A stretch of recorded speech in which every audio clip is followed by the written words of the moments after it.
Today we are going to see about, in final accounts, the top 5 adjustments. You know what do you mean by final accounts? It is the final statement of an organization.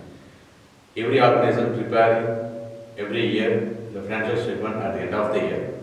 In end of the year, every company and every, whether it is small organization or big organization, they will prepare the final accounts. So what do you mean by final accounts? So in final accounts, already I told you, it is the final statement and the financial, you can able to know the financial position of the company. So in final account, there are 3 classifications of the 3 sets of accounts are there. One is trading account, second one is profit and loss account, third one is balance sheet. At last, there will be some adjustments. So what do you mean by adjustment? Adjustments means there will be, because the organization is a going concern concept, so it will not end up with the same year. So next year, some may surplus cash, some may deficit cash are there, and then some stocks has been unsold stocks are there, some depreciation of fixed assets are there. So this year business has been carried over to the next year. So ultimately all the accounts has been carried over to the next year. Okay. So here adjustments is for next year surplus, next year deficit cashes, anything whatever happens in the organization. So whatever receivables and whatever payments the organization will pay and receive, they will do them in the next year. Okay. So here we are going to see about what is the top 5 adjustments in the final accounts. First one, closing stock. So what do you mean by closing stock? The unsold stock of a company is known as closing stock. Okay, so whatever the company purchases and whatever the company sold, the remaining stock, that's why we are dealing unsold stock. So closing stock has been in adjustments, all the entries has been have 2 effects in the final accounts. So closing stock is first effect in the credit side of the trading account.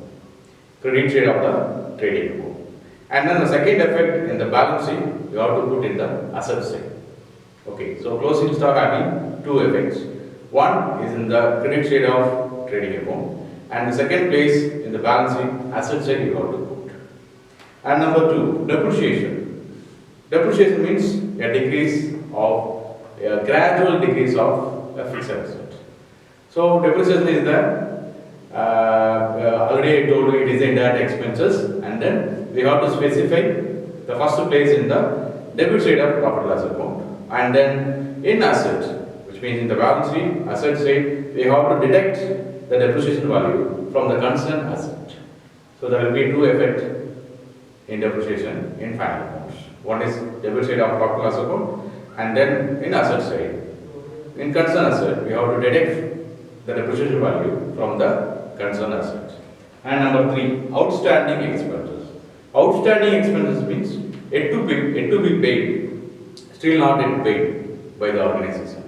That is salary outstanding, wages outstanding is there. Okay, so that payment is still not paid by the company. So what is the effect in final accounts? So outstanding is say for example, outstanding salary 500 means first effect in profit and loss account from the salary, we have to add the outstanding expenses from the salary. And the second effect in balance sheet, so outstanding expenses is still yet to be paid. So you have to pay. So it is a liability. So you have to specify in the liability side. So 2 sets. And then number 4, prepaid expenses. So prepaid expenses means already paid. Okay, the expenses whatever the company is paid already, which means next month expenses they paid this month itself. Okay, say for example insurance prepayment, insurance payment, interest they will pay in advance. So like that payments has been effect in 2 places in final accounts. One is in profit loss account, from the concerned expenses you have to deduct from the concerned expenses. And then the second effect in the balance sheet, you have to either it is liability or asset. It is prepaid means it is asset because it is already paid. Okay, so it is asset. And finally, one is bad and doubtful debts. So what do you mean by bad and doubtful debts? What do you mean by bad debts? Debts has been 2 types, good debts, bad debts. Good debts means from your customers, the money will came to your organization. Okay. And bad debts means the amount never come to your organization. So bad and doubtful debts means there will be a 50% possibility the money will come to your organization. May or may not be like that. So what is the effect? The first effect in the debit side of profit and loss account, and then the second effect in balance sheet, asset side, you have to deduct the sum of amount, whatever given. Like either it is 5%, 10%, whatever may be. You have to deduct from the concerned percentage from the debtors. Okay. So this is the two. Every adjustment has the two effects. Okay. So this is the top 5 adjustments. Whatever, whenever you will take wherever you take the accounts, this 5 adjustment is necessary. Some more adjustments are also there, but this is the mandatory. Everyone knows about this. Must know about this. Thank you.